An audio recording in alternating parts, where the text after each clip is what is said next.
Vohra. I have a company called Meraki.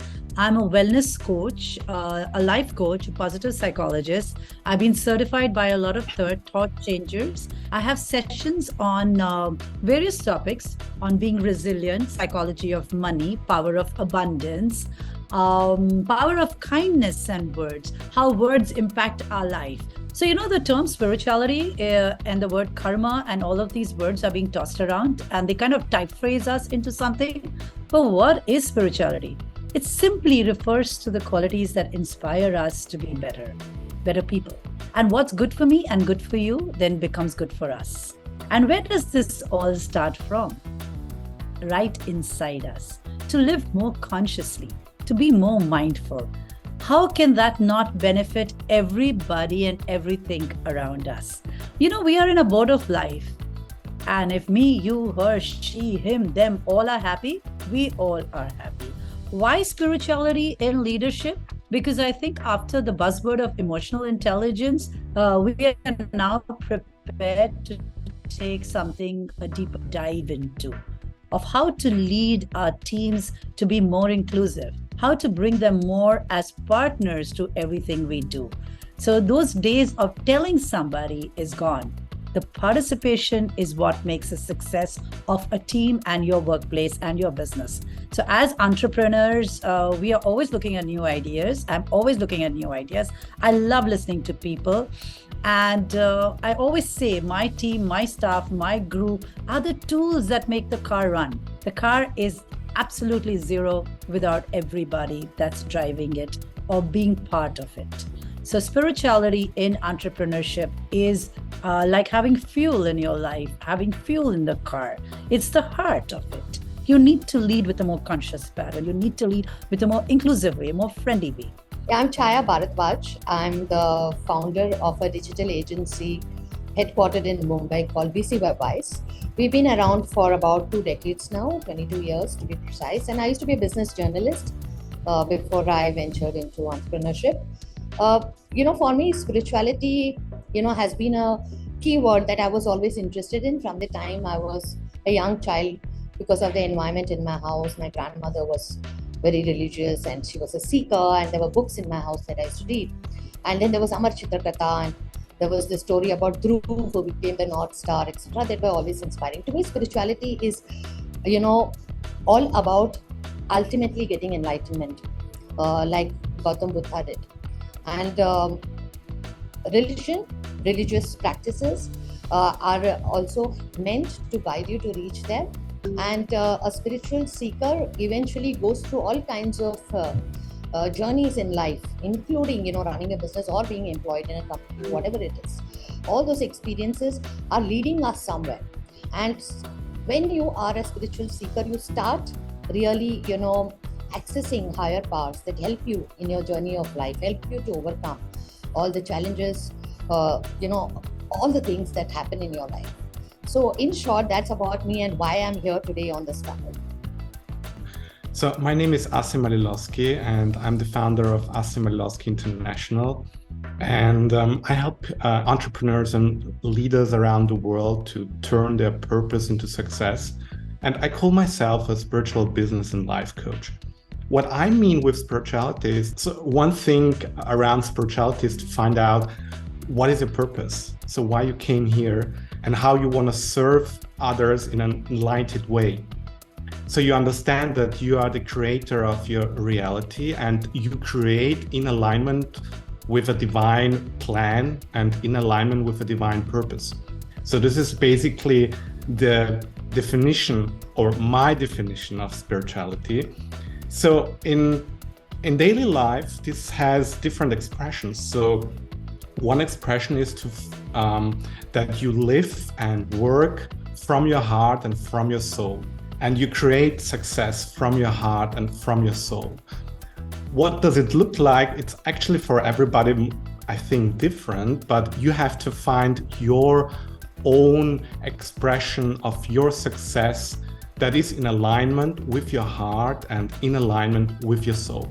So this is basically for me the definition, or my definition, of spirituality, and how this will be or can be implemented into business and into entrepreneurship.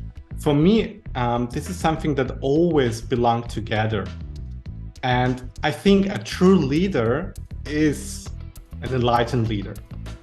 A true leader is somebody who leads and inspires from his heart and from his whole soul.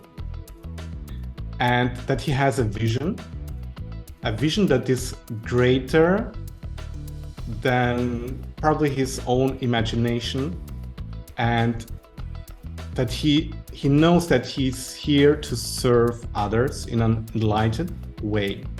So this is for me basically somebody who is a leader and who integrates spirituality into his leadership.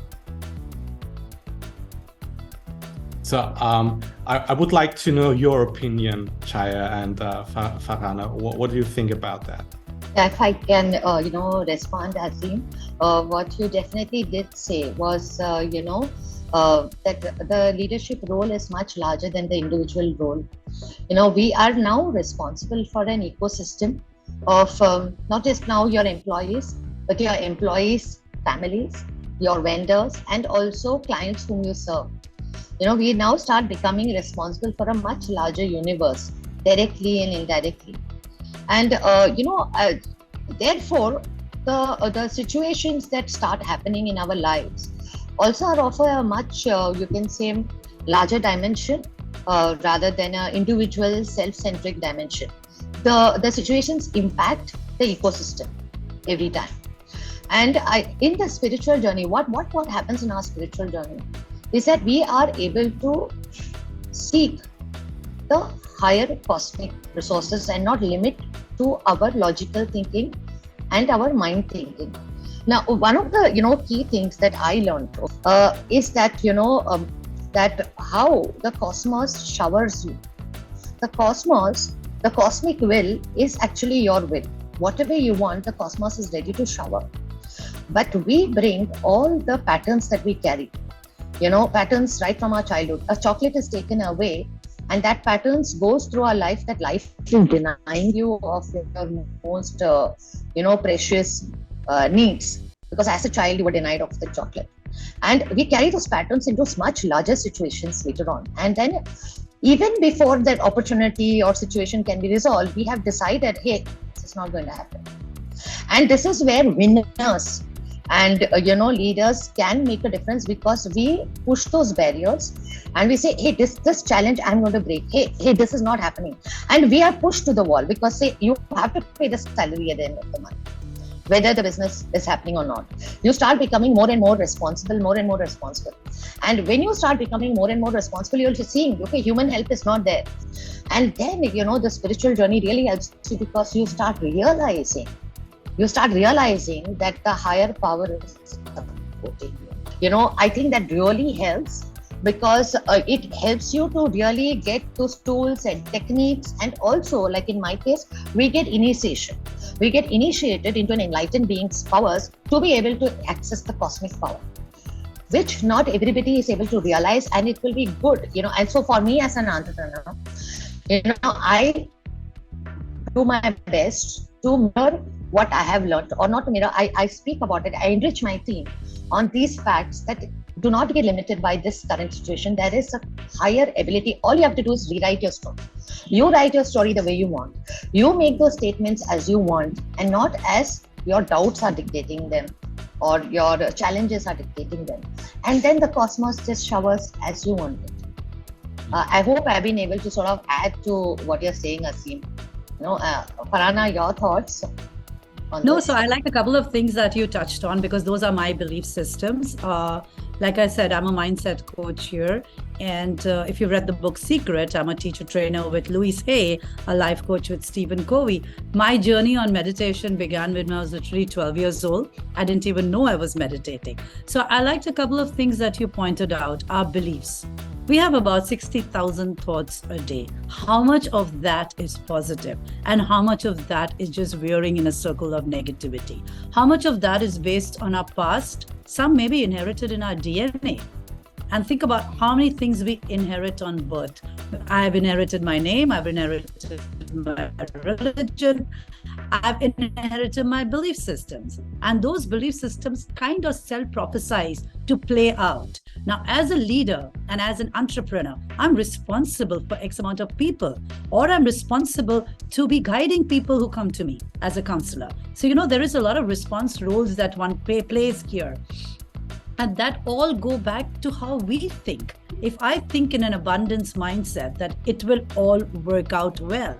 And there is a consciousness, a deep mindful consciousness. What is good for me is good for you, then it's good for us. And that's where the selfishness and being selfish goes away. We look at it as a totality.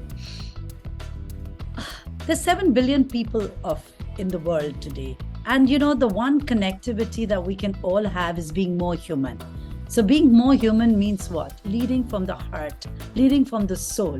And then, of course, the mind. So I have a program that says leading with the heart and the mind. So your heart is always conscious to live here, to see the other person in totality. We are made up of spirit, made up of energy. That's why it's spiritual. And I love the word spiritual because it has so many different connotations. So as an entrepreneur, one can definitely motivate people, bring about a consciousness into your workplace. What is it that people want when they come to work? They're spending 8, 9, 10 hours. They want a sense of belonging. They want a sense of trust. To me, ownership of what they do. So all of that's spiritual leadership. Yeah, Asim, I'd love to hear what you have to say. Yeah, I mean, I love the idea about the belief system and everything. And it's very funny because when people talk about leadership, the first what comes in mind is how to lead others. So how to lead other people, my employees or whoever. But what we sometimes forget is that a good leader or a true leader is somebody who is able to lead himself and herself. So what does that mean? I mean, there are other peoples that need to be led. That's great, but in truth, you have to lead yourself, which means you have to pay attention to how you think, to how you feel, to what you think, to what you feel. And also, even you are responsible for your connection to your higher intelligence that is within you. You're responsible for your wisdom or tap into your wisdom. You're responsible for tapping into your intuition. You're responsible for making the right decisions or whatever decisions you want to make. So actually, leadership is even more about leading yourself, being conscious about what you think, what are your actions, what are your thoughts, what are your emotions, what is your belief systems, what is triggering you right now, what kind of emotions, what is your shadow? Is there a shadow within you that needs to be healed, for example? And the more you get focused on yourself, even as a leader, the more you become let's say a more healed and whole version of yourself. And then if you're leading others, you will lead in a completely different way, in a more aligned, healed and whole way. And this is an energy that you will emanate from inside, and this is nothing that you can learn somewhere in any book or from anybody else. This is an inside experience an inside journey, an inside spiritual journey that you need to go through. And I think it never stops, actually. It's always an ongoing process, getting deeper into your divine essence and uncovering all your gifts that are within you, and tapping into your intuition, into your greatness, into your higher intelligence, into your wisdom, into your whole and healed version of yourself. This never stops, actually. And the more you do that, the more you will lead others in a way that probably you will inspire others, and you will become a natural authority with what you're doing and with your vision. That's what I think. No, I completely agree. I love the fact that you told me that first you need to heal yourself. and about the shadows. So I have seen many people who are in really interesting positions that don't trust. They don't trust. While if you can see your own journey to understand that we've all risen to our potential. The minute I say I can, I can. If I say I can't, then I can't. So similarly in leadership quality, trust the people that you're giving the job. Give them something more higher to aspire to. Challenge them. Make them realize their own potential. A happier person is a contented person. A contented person is a more successful person. And in spiritual leadership, I think the one quality we need to look at is life successes. It's not like a grade system.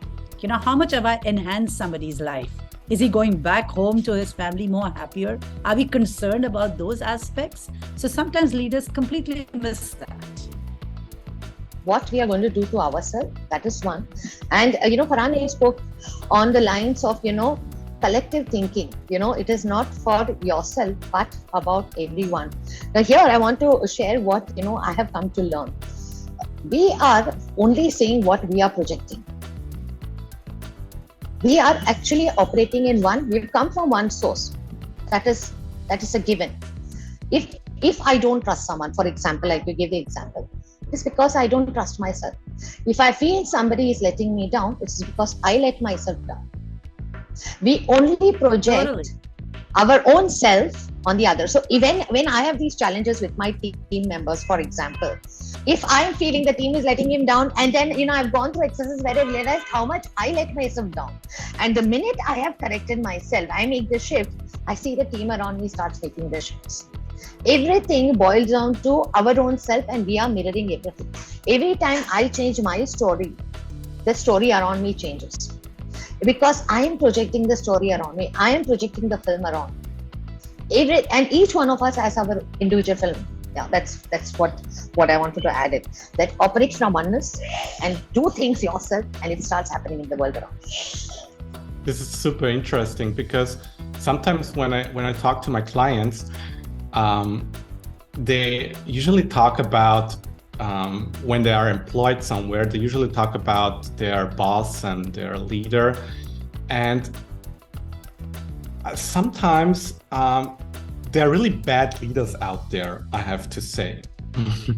I mean, when I hear what they are talking about and what they say about their boss, I would say, oh my God, they're really bad leaders. And what I've realized, the worst leaders are those leaders who are self-unaware, who are not conscious enough, who are leaders who just project their anger, their unhealed stuff, their pressure, their imbalance energies or whatever they have inside, they just project into others and even put more pressures onto others. So I think a true leader is somebody who is getting more and more self-aware of what is going on inside him all the time, most of the time. And when you shift that, when you are able to shift and recalibrate what is happening within you, then you become a more conscious leader.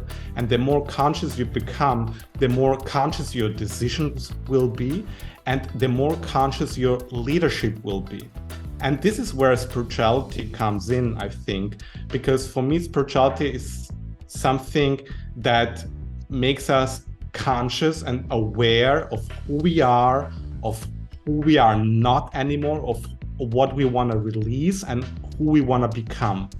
So this is something I want to touch on because I get sometimes so many messages and so many, let's say, even feedbacks from others talking about leaders and their bosses, and even complaining about the bosses. Because there are so many leaders out there who think that leadership is only about leading others and still staying unaware about their own issues and what is triggering them and what is happening within them. No, you're so right. Because the word leader and the word leading, it should be in an army. If it's only about leading, then it's like having my forces behind me and I'm the king sitting on the elephant while everybody I'm leading. But that's not leadership. Today, when you are leading somebody, you have to worry about their physical, mental, emotional state. You have to understand the life successes that they are getting. And leadership to me begins from the point when you wake up in your own house. We are still responsible for people around us. It's not only in the workplace. So how integrated are we there? Are we being kind to people we are at home? We have leadership qualities, whether it's with our kids or it's with our staff at home right here. And then it extends themselves. I have a small, very short story to share. So I trust. And I feel that when sometimes you challenge people, they do rise to the occasion. If I just keep them in the same job, one, it gets very monotonous. There is no growth happening, and there is no purpose of learning anything new. So I was traveling. I had a lot of renovation, and Chaaya will say yes to this in India. Renovation is a big headache. I needed to do 3 bathrooms in my office, which is a huge challenge because there's like 20 vendors you have to go through to get a bathroom done. I had this young girl who's been with me only 6 months, but she's got a good eye for detail. And she's quite good when given a time-bound task. Okay? So actually, it's really funny. I'm discovering her own potential. So I threw her into this pool and I said, okay, these are the 10 things I'm selecting, and now go out there and find it to me at 50% less. One, she did. At some point, she found it 70% less. She did complete the job to her best ability. Few vendors may have let her down, but that was not really her fault. And the ability and the potential to rise to a challenge made me feel really good that, it's like opening doors to people. Why do we confine them to the roles as leaders? Why don't we see where we can move them into? That's developing talent. When you lead spiritually, you're also developing talent, the inherent talent that everybody has, the potential everybody has. Yeah. How can one attain and find his purpose in life? If somebody is looking or asking, what is my purpose? How can he find it, or she? So probably you want to touch on a little bit on this. I can share my own experience on this. Before I met my guru, what I was going through. So I had these experiences, where I saw that divine intervention is definitely happening in my life, and that is how I'm able to overcome some of the challenges which look insurmountable and push the wall, and then you suddenly find that your mental faculties, your physical all of them are just rising up beyond your expectation, and you're able to do certain things. And at that point in time, one of the first things is that seeking. Mentally, I started asking this question. So I am a religious person. One day I got a call asking me to, do digital marketing services for my guru's ashram. Okay, that's how the journey is. We never did digital marketing services for them eventually. But I met my guru and my journey started. So I think the first is you have a clear intent and you start pursuing that intent. The means just the cosmos opens up. It shows you the way. Actually, this is for anything in life. And definitely, if you are looking at, I need to know my higher self, I need to know my higher purpose, the cosmos shows you, opens doors, gives you signals. Maybe there will be a book, maybe somebody will call you, maybe you'll meet someone, or you'll see a video, and those answers start happening. For example, today, after having met my guru, and now I'm a very, very staunch disciple of his. If I have a question and I, just go and open YouTube, I'll see a video of his precisely answering that question of mine. And this happens to all the other devotees also. And we feel it's magic, but that's just because today we are more spiritually aligned. We are more able to connect with the cosmic will. And therefore, these answers just open up. I think including this meeting, where I have been wanting to share, learn from others, and this just happened. So this is one thing I would suggest, that, one should just, start that process mentally first, be integrated to it. And, rather than tell them, go to Google and, go to this one, go to that one. I think your intent is much more important.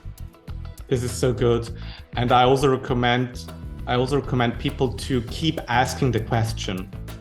So if you haven't found the answer, keep asking the question. Sometimes you need to live in the question so that the answer can show up one day. So this is one thing that I truly recommend, to start with this question, because sometimes it's easier, to stay where you are and to not change anything instead of asking bigger questions in life. And your purpose is one of the biggest questions you may ask, actually. That's, I think, why people are so scared sometimes to ask this question. But I want to encourage you to do that, because the more you do that, the more you will tap into your purpose. And it doesn't mean that you only have one purpose in life, actually. Probably there are purposes as well, or different layers or different stages of your purpose. So this is one thing that I truly recommend. And the other thing is, sometimes we are not ready to see our purpose because we are not there yet. So sometimes you need to grow first in order to be able to grasp your purpose or to get an idea of what it is. Because you should know, sometimes when you are too little in terms of your purpose, then it might be overwhelming you to know what it is. So that's why I sometimes encourage people to grow first, to let's say, to tap into their intuition, to know who you are, to rise with your consciousness. And the more you do that, the more you will become able to see what actually your purpose is. So this is the second thing actually I recommend. And the third thing is, in the meantime, if you don't know what your purpose is, choose something. Choose your purpose right now. You can say, okay, my purpose is to spread love, for example, and then see, okay, how you want to implement this into your daily life, or even as a leader or in your job. How would you like to spread love, to spread wisdom, to spread whatever you want to spread into this world and bring into this world? So you can choose in the meantime your purpose, what it should be, and you can start with little steps. So that's actually what I recommend to people looking for the answers around the purpose. How to bring spiritual thinking within leadership style? Like, how can we really implement it? What are the ways to go about it? So to me, actually, workplace spirituality includes so many different things. It includes meaningful work, community, organizational value. And here I would really like to expand, because I see that happening constantly with me. I feel if our values are aligned, if the person that's working for me feels good, it's like a take-home factor of feeling good on our values, because value system is so important. Nobody likes to not feel good when they go home. For instance, value systems can extend to not paying vendors in time, to not be good to somebody who's done the work, to not acknowledge somebody who is from the outside, to not be good to a peon or T-boy. These are all value systems that we bring into our companies, into our lives. But first, we bring it into ourselves. If I've got my value systems right, then I can pass that on. So I think in a spiritual thinking of leadership, the value systems would be good. The connection with the work that you do for 8, 9, 10 hours. And when we think that workplace is only between those many hours, no. We take our work where we go to. Similarly, how we take our bodies and our mind and the whole psychosomatic connection between mind and body. How we think is how we feel also, and how we feel is how we think. So both ways. Treating others well, to find time for yourself. I've seen in a lot of situations where there is no time that the poor person has. Getting to know your co-workers. So spirituality in a workplace is incorporating all of this. To be seen. There's a beautiful word that I will leave this behind with. It's called sobona. It's an African terminology. When I look at you and I see you, I bring you into being. When I see you, Chaaya, when I see you, Asim, I'm bringing you into being, in totality, not for the work you do. So I think in spirituality in the workplace, lead with a sense of feeling, compassion, and mindfulness. There was a question here on, what do a spiritual leader possess in terms of quality? And, I just wanted to share, what I have again come to learn from my guru, Swami Nityanand, is, it is all about how much you are able to enrich the other. And in that process, enrich oneself. And by enriching and, empowering, causing the other person's reality, you keep causing and enriching your own reality every time. Is something that, I really discovered again with empirical evidence that, every time I did something like that, I saw that, it is coming back to me, because ultimately we are one. Ultimately, we have to operate from the space of one. Do unto others what others will do unto you, applies from a very higher level, that, it has to be, you have to treat that person as you are.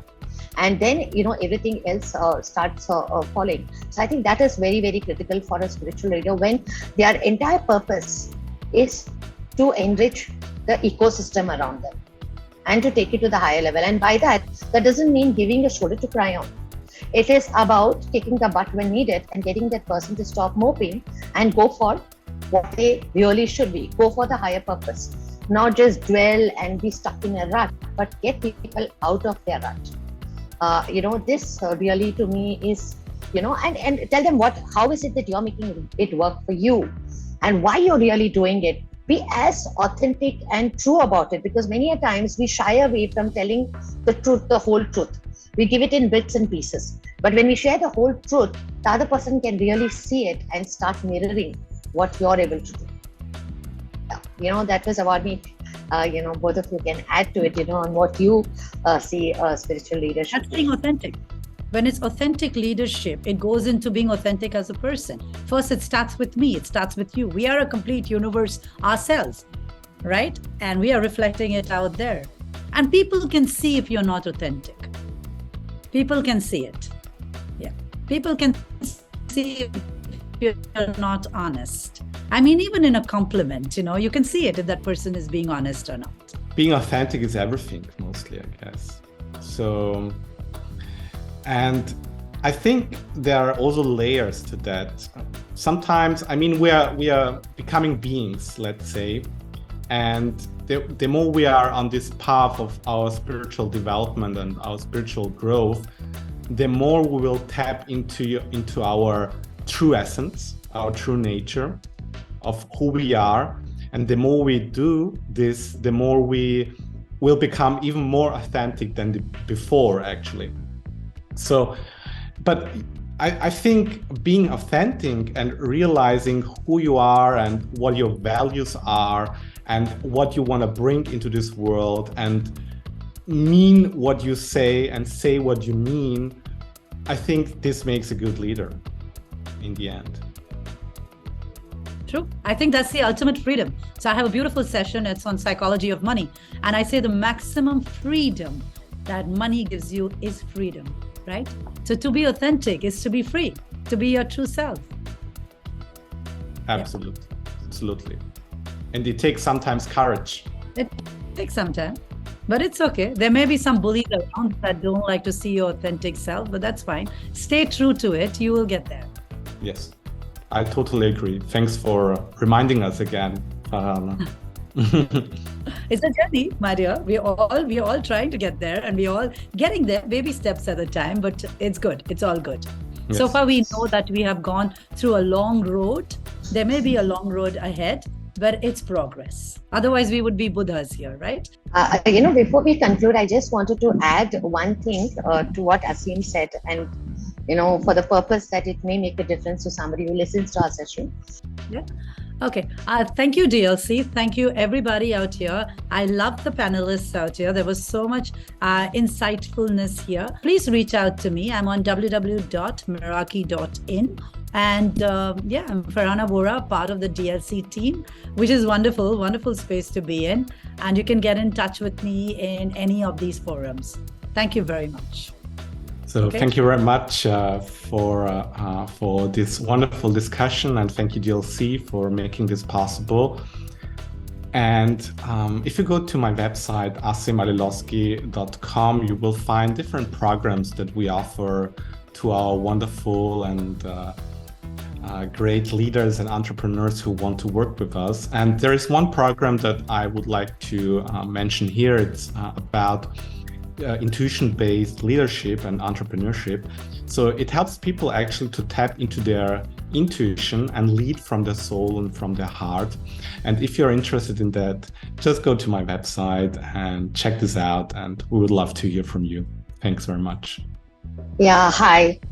So you should visit bcwebwise.com and you can check out our end-to-end digital marketing services, right from developing your digital strategy to setting up your website to your go-to marketing strategy, social media, search, online reputation online reputation management, driving business. We work primarily with mid-size organizations and large organizations, unless it's an independent service like a search marketing, we work with smaller organizations too. And connected to what this entire panel discussion was about, I would strongly recommend to watch my Guru Swami Nityananda's videos, and also you can visit kailasa.org to discover more about a Hindu nation that's being set up, the only Hindu nation in the world today that is being set up, because there are no Hindu nations left. There has been a Hindu Holocaust that's happened, even worse than the Jewish Holocaust. I would really urge you all to open your eyes and visit and know more. Thank you so much for this opportunity. Thank you, Asim and Farhana. It was wonderful interacting with you all. Thank you so much to DLC Thanks for very this much. beautiful opportunity. Thank you. Thank you.